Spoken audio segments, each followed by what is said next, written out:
Friends, இன்றைக்கி ஆர்த்திஸ் கிச்சனில் பார்க்குறதுங்க இன்ஸ்டண்ட்டாக சிக்கன் வறுவல் எப்படி பண்ணுறதுன்னு பார்க்கலாங்க. அதுக்கு தேவையான பொருட்கள் இஞ்சி பூண்டு விழுது. நான் ஒரு 1/2 கிலோ சிக்கன் எடுத்து நல்லா கழுவி சுத்தம் பண்ணி வச்சுருக்கேங்க. அதுக்கு இஞ்சி பூண்டு விழுது 2 ஸ்பூன் போட்டுக்கலாங்க. மஞ்சத்தூள் ஒரு 1/4 டீஸ்பூன் போட்டுக்கலாங்க. சிக்கன் மசாலா ஒரு 1/2 டீஸ்பூன் போட்டுக்கலாங்க. வரமிளகாத்தூள் ஒரு 1/2 டீஸ்பூன் போட்டுக்கலாங்க. மல்லித்தூள் 1 டீஸ்பூன் போட்டுக்கலாங்க.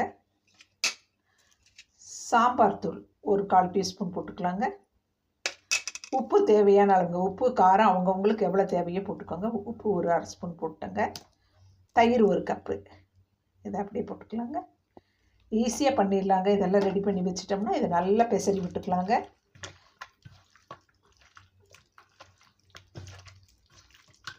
நல்லா பெசரிட்டுங்க. நம்ம ஒரு 1/4 மணி நேரம் ஊற வச்சா போதுங்க.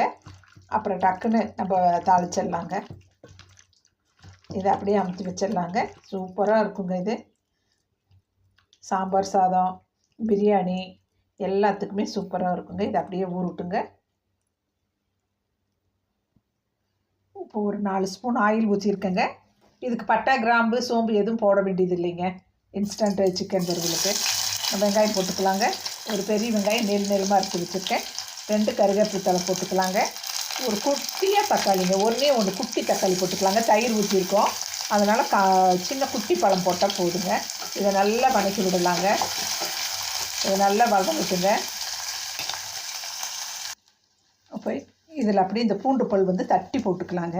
இது அவ்வளோ சுவையாக இருக்குங்க. இந்த இன்ஸ்டன்ட் சிக்கன் வறுவலுக்கு அது அவ்வளோ நல்லா இருக்குங்க. இது நல்லா வதங்கட்டுங்க. இப்போ நம்ம சிக்கன் எடுத்து போட்டுக்கலாங்க.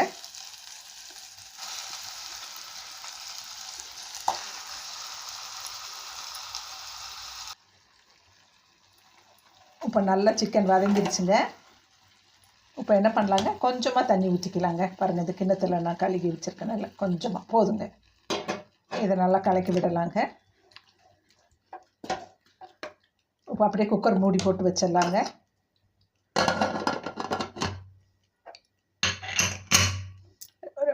ஒரு 2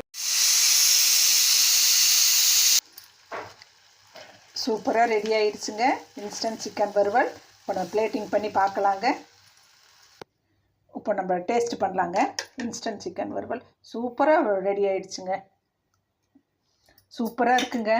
நான் போட்ட காரம், உப்பு, அந்த இஞ்சி பூண்டோட அளவு, தயிரோட அளவு எல்லாம் சேர்ந்து ரொம்ப நல்லா இருக்குங்க.